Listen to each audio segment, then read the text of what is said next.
এখন প্রশ্ন হচ্ছে যে বর্তমান অন্তর্বর্তীকালীন সরকারের যে উপদেষ্টা পরিষদ আছে সেটা এখন 17 সদস্য বিশিষ্ট থেকে 21 সদস্য বিশিষ্ট উপদেষ্টা পরিষদ হয়েছে।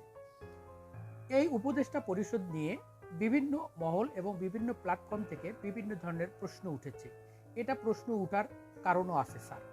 আমি এই উপদেষ্টা পরিষদের প্রধান উপদেষ্টা ডক্টর মোহাম্মদ ইউনূস স্যার আপনার প্রতি সম্পূর্ণ আস্থা, শ্রদ্ধা ও সম্মান রেখে বলতেছি, আপনার এই উপদেষ্টা পরিষদ নিয়ে যে প্রশ্নগুলো সৃষ্টি হয়েছে সেই উপদেষ্টা পরিষদের যে আপনি সহ 5-7 জন বা 2-4 জন উপদেষ্টা আছেন তাদের যৌক্তিকতা নিয়ে কোনো প্রশ্ন নেই, কিন্তু বাকিদেরকে নিয়েই এই প্রশ্নগুলো উত্থাপিত হয়েছে। আপনি ঠিকই বলেছেন স্যার, এই উপদেষ্টা পরিষদের মধ্যে একমাত্র আপনি সবচেয়ে বয়োজ্যেষ্ঠ এবং তরুণ একজন মানুষ। আপনি একজন সফল মানুষ, সার্থক মানুষ। আপনি বাংলাদেশের একজন গর্বিত সন্তান।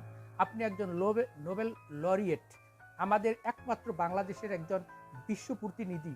আপনাকে এই প্ল্যাটফর্ম, এই আন্দোলন, এই বিপ্লবের মাধ্যমেই আপনাকে এই বাংলাদেশ সরকারের প্রধান উপদেষ্টা তৈরি করা হয়েছে স্যার।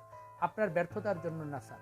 আপনি এমন একজন সফল ব্যক্তি, আপনার আইডিয়া, আপনার চিন্তা চেতনা নিয়ে পুরো বিশ্ববাসী গবেষণা করে, তারা সেটাকে কাজে লাগানোর চেষ্টা করে। আর সেই ব্যক্তি এই বিপ্লবী বাংলাদেশে এই বিপ্লবী সরকারের সুযোগ পেয়েছে, এই বাংলাদেশ সংস্কার হবে না, সেটা হতে পারে না স্যার। এটা নিয়ে যারা সমালোচনা করে বা আলোচনা করে তারাও কিন্তু চায় স্যার আপনি সার্থক হন। আমরা এই 53 বছরের বাংলাদেশে অনেক সময় পেয়েছি সংস্কারের, কিন্তু সংস্কার করতে পারিনি স্যার। তার সর্বশেষ নিদর্শন হচ্ছে স্যার 111 সরকার স্যার। এই সময়টাতে আমরা একটা সুযোগ পেয়েছিলাম বাংলাদেশকে সংস্কার করতে, কিন্তু সেই সরকারও ব্যর্থ হয়েছে স্যার।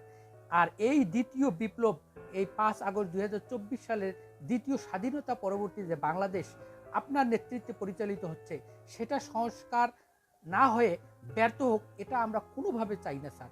সেই চাওয়া, সেই আকাঙ্ক্ষার থেকে, সেই প্রত্যাশার থেকেই স্যার আপনার এই উপদেষ্টা পরিষদকে নিয়ে বিভিন্ন ধরনের আলোচনা বা সমালোচনা উঠতে পারে, কিন্তু সব সমালোচনা আলোচনার ঊর্ধ্বে উঠে আপনার সফলতাই আমাদের একমাত্র কারণ আমরা বিশ্বাস করি আপনি জিতলেই জিতে যাবে বাংলাদেশ, আর আপনি হারলেই হেরে যাবে আগামীর বাংলাদেশ। তাই আপনার হার, আপনার ব্যর্থতা আমরা প্রত্যাশা করি না স্যার। আপনি ব্যর্থ হলে এই বাংলাদেশ ব্যর্থ হবে, এই বাংলাদেশের বিপ্লব ব্যর্থ হবে।